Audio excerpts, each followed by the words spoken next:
पुढची बातमी आहे ती मंचरमधून।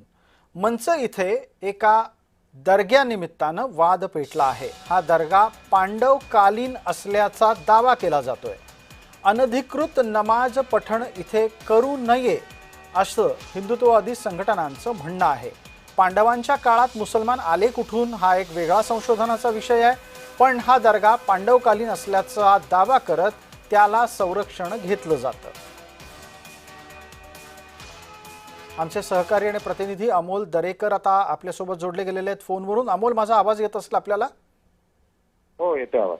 हा दर्गा बारव दर्गा असं नाव आहे याचं, पांडवकालीन म्हटला जातो। पांडवकालीन दर्गा असू शकतो का? नक्कीच या ठिकाणी मी एक दुरुस्ती करतो प्रसाद सर। पुणे जिल्ह्यातील मंचर मध्ये या ठिकाणी पांडवकालीन बारव आहे आणि त्याच्या शेजारीच दर्गा आहे। या दर्ग्याचं काम चालू असताना त्या ठिकाणी एक भुयारी मार्ग सापडलेला आहे आणि हिंदुत्ववादी संघटनेने त्या दर्गा खरं तर अनधिकृत असल्याचा दावा केला होता। त्यामुळे मंचर परिसरासह पुणे जिल्ह्यामध्ये एक तणावाचं वातावरण निर्माण झालं होतं।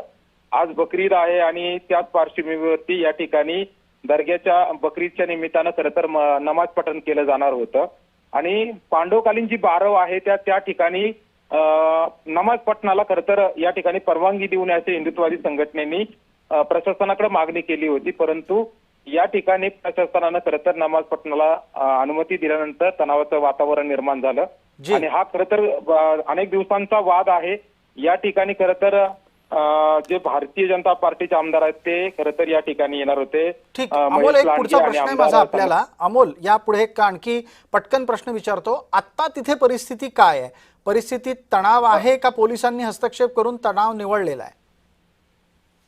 नक्कीच सकाळपासून या ठिकाणी पोलीस प्रशासनानं मोठ्या प्रमाणात बंदोबस्त तैनात केलेला आहे, त्यामुळे परिस्थिती नियंत्रणात आहे, परंतु तणावाची परिस्थिती निर्माण झाली होती। या ठिकाणी खरं तर पुणे जिल्ह्यामध्ये या ठिकाणी 144 कलम लागू केलेला आहे।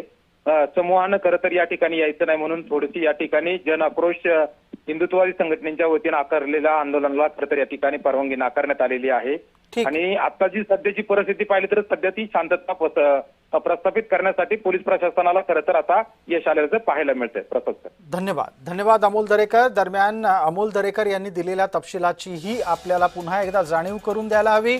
दर्गा पांडवकालीन नाहीये, तर पांडवकालीन एक विहीर आहे, त्या विहिरीच्या आसपास अतिक्रमण करून दर्गा बांधला गेलेला आहे।